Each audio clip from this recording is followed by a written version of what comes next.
일단은 진정한 마음가짐이라고 생각하는데, 일단 이게 조금 약간 뜬구름 잡는 얘기 같기는 한데, 마음을 일단 학생에 대한 마음을 진정성 있게 가지고 그 아이를 관찰을 하다 보면은 일단 학습 패턴이라든지 아니면은 뭐 성격이라든지 이런 부분에 대해서 조금 더 세밀하게 관찰할 수 있는 것 같습니다. 그러면 그 아이한테 필요한 부분을 좀 빨리 찾을 수 있고, 그런 부분을 일단 학습적인 부분에서는 채워 나갈 수 있는 게 가장 최우선이 되고요.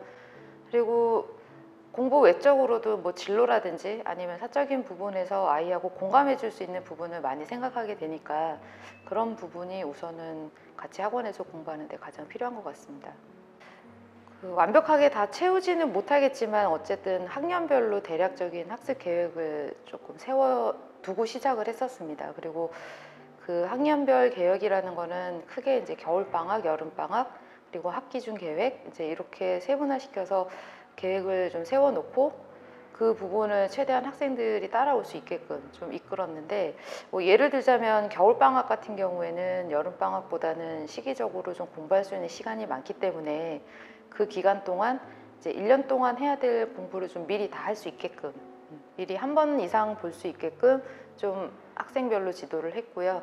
그리고 여름방학 같은 경우에는 우선은 기간이 상대적으로 짧기 때문에 많은 것을 하기보다는 이제 2학기 내용을 점진적으로 좀 준비하고, 그리고 고2부터는 2학기 대비도 중요하지만 이제 수능 대비도 좀 점진적으로 해야 되는 시기라 그런 식으로 조금 시기별로 나눠서 계획을 세웠고, 그거를 좀 채워가려고 노력했던 게 그래도 한 중요한 포인트가 되지 않았나 싶습니다. 그리고 우선은 다른 거보다 학생들이 이제 성적이 잘 나와야 수시가 됐든 정시가 됐든 좋은 성과를 거둘 수가 있는데, 일단 이 수시라는 거는 성적도 제일 중요하지만 교과 외적인 활동이라든지 아니면 본인이 진학하고자 하는 거에 대한 관심도를 표현하는 것이 가장 중요하기 때문에 아이들이 잘 모르고 일단 학교에서 하는 거를 모두 다 뛰어들어서 하는 경우가 좀 있었습니다. 그래서 그런 거를 조금 학교에서 동아리 활동이라든지 아니면 뭐 독서 활동이라든지 이런 거를 선별할 수 있게끔 좀 방향을 잡아줬던 것도 한 중요한 포인트였던 것 같습니다. 근데 아무래도 중요한 건 성적이죠. 공부를 잘하면 학교에서 잘 챙겨주니까 이제 학생들이 성적이 잘 나올 수 있게끔 최대한 학원에서 좀 노력했던 게 좀 한 요인이었던 것 같습니다.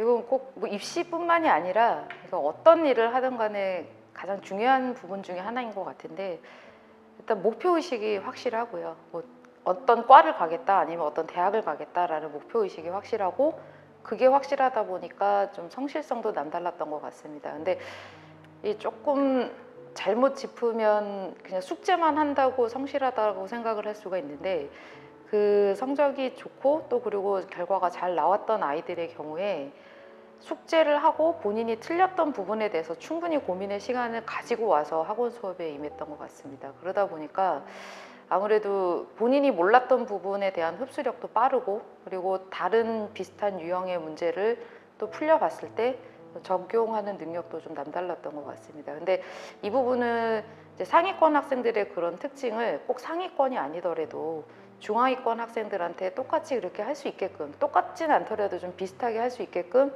아이들을 좀 이끌었을 때 성적 향상의 폭도 좀 컸었던 것 같습니다. 그렇게 이제 목표의식이 확실하다 보니까 이제 3년 내내 아이들이 열심히 공부할 수 있는 상황은 아닙니다. 또 시기별로 자기 철학도 생기는 시기고 그러기 때문에 아무래도 이제 슬럼프도 찾아올 수 있고, 그리고 또 뒤늦게 사춘기가 찾아오는 경우도 있고 한데, 이런 목표의식이 확실하다 보면은 아무래도 이런 슬럼프라든가 좀 위기 상황을 잘 극복할 수 있는 계기가 되었던 것 같습니다. 일단 그러니까 어른들 생각에 움직이지 말고 그렇다고 반항을 하라는 얘기는 아닌데, 어른들이 좋다는 거, 어른들이 이게 맞아라고 생각하는 거에 너무 휘둘려서 따라가지 말고 본인이 뭘 좋아하고 어떤 걸 잘하는지를 꼭 생각을 해봤으면 좋겠습니다. 이거는 뭐 꼭 대학 진학이 아니더라도 앞으로 진로를 결정할 때도 마찬가지인 것 같은데, 그런 고민을 할 수 있는 시기는 중3에서 고1 올라갈 때, 이때 조금 깊이 있게 고민할 수 있는 것 같고, 그 미국에 이제 유명한 짐 캐리라는 배우가 있습니다. 그 배우가 한 말이, 싫은 일을 해도 실패를 할 수 있다. 그러니까 이왕이면 본인이 좋아하는 일을 해서 열심히 하자라는 말을 했습니다. 그러니까 자기가 뭘 좋아하는지를 생각을 해보는 게 일단 제일 첫 번째인 것 같고요. 못 찾는다 하더라도 계속 그런 고민을 가지고 있다면 언젠가는 내가 뭘 해야 하는지 아니면은 어떤 일을 해야 되는지를 그래도 생각하는 데 도움이 되지 않을까 싶습니다. 일단 공부도 중요하지만 그런 부분이 가장 저는 필요하다고 생각합니다. 우선 이제 본인이 진학하고자 하는 학과를 정하는 게 가장 우선이 돼야겠지만 사실 아이들이 이거를 다 정하지 못한 경우도 꽤 많습니다. 그렇다면 이제 내가 어떤 대학을 가고 싶은지 그런 부분을 좀 미리 생각을 하고 목표치를 세워두고 그리고 공부를 시작하는 게 맞는 것 같습니다. 앞서 말씀드린 것처럼 목표의식이 있어야 동기부여도 되고 그리고 슬럼프도 극복할 수 있는 계기가 되기 때문에 일단 목표치를 어느 정도는 정해놓고 시작을 하는 게 맞는 것 같고요. 그리고 다른 거보다 이제 고2 후반부부터는 수능 대비도 좀 점진적으로 해야 됩니다. 우선 그 1학년 때부터 고2 1학기까지는 그냥 내신의 모든 걸 쏟아부어서 공부를 해야 되는 시기라면 2학기 때부터는 이제 수1부터는 수능에 들어가는 과목이기 때문에 많은 시간은 아니더라도 예를 들어서 뭐 8대 내신과 수능 대비의 비중을 8대2, 뭐 7대3 요 정도로 두고 수1에 대한 수능 대비를 조금 점진적으로 해야 되고요. 그리고 겨울 방학부터는 이제 수학원, 수학2를 이미 다 공부한 상황이기 때문에 아까 말씀드린 비율대로 수능 대비에 조금 초점을 두고 공부를 해야 학기 중에 수능 대비에 누수가 없을 수 있습니다. 아무래도 3학년 1학기 내신이 남아있는 상황이기 때문에 그 학기 중에 수능 대비를 한다라는 거는 사실상 조금 불가능에 가깝습니다. 그러면 일단 방학 동안에는 수능 대비에 조금 비중을 두고 공부한 다음에 이제 내년 3학년이 됐을 때는 이제 그 비율을 반대로 그러니까 내신 남아있는 내신이 그래도 40%나 반영이 되고 있는 학기이기 때문에 남아있는 내신에 우선 최선을 다하고 대신에 수능도 놓을 수가 없는 상황이기 때문에 비중을 방학 때 비중을 바꿔서 내신과 수능의 비중을 8대2로 바꿔서 또는 뭐 7대3 정도로 비중을 두고 공부하는 게 맞는 것 같습니다. 간혹 가다가 정시에 올인하겠다라는 친구들이 있는데 물론 상황적인 부분을 이해를 못하는 건 아닌데 사실 아직까지는 그래도 수시에 대한 기회가 수시 전형에 대한 기회가 많은 상황이기 때문에 너무 다 포기하지 말고 저는 끝까지 할 수 있는 선까지는 좀 노력을 하는 게 맞지 않나 싶습니다.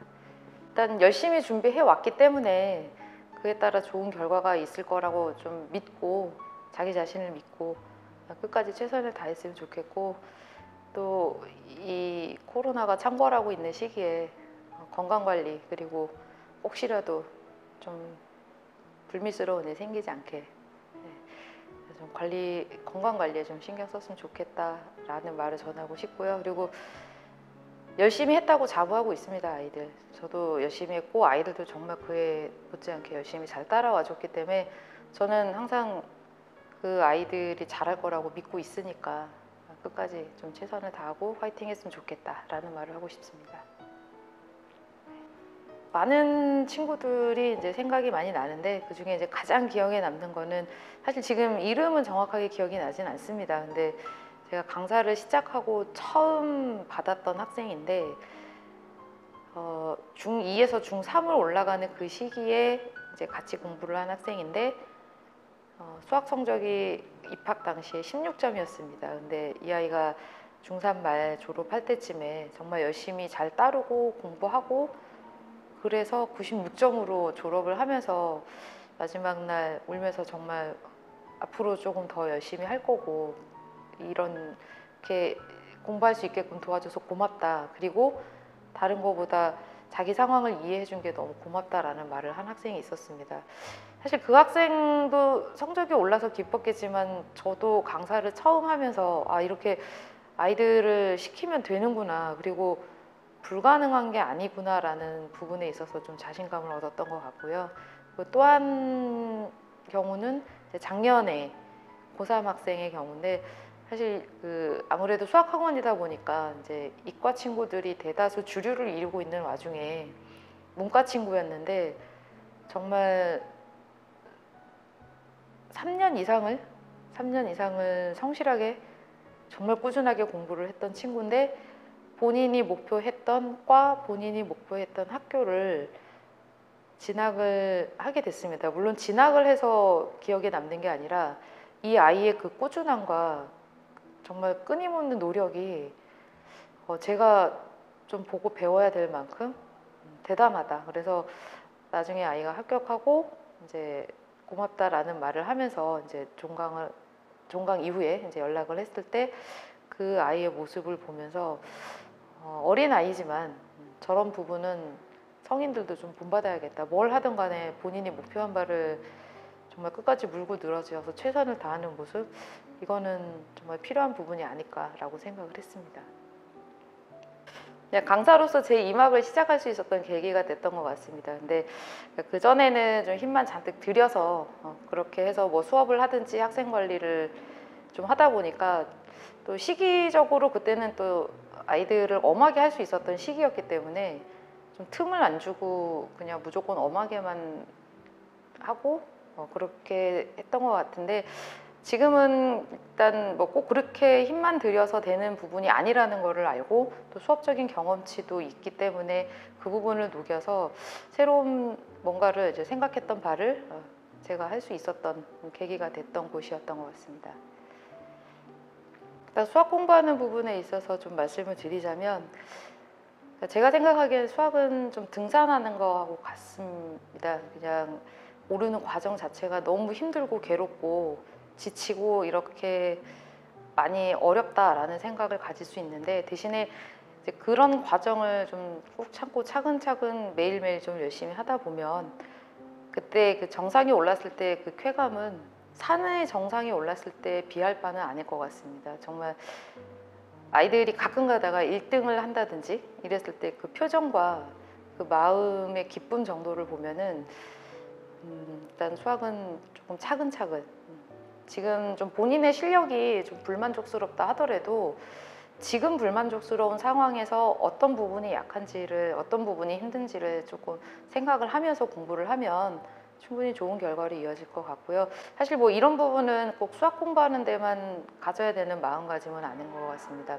뭐 어떤 일을 하든지 간에 뭐 어떤 공부를 하든지 간에 처음부터 이게 다 본인이 원한 만큼의 결과를 얻어낼 수는 없기 때문에 좀 계획성을 가지고 좀 차근차근 이뤄 나가게 되면 뭘 하든 잘할 수 있을 거라고 생각합니다.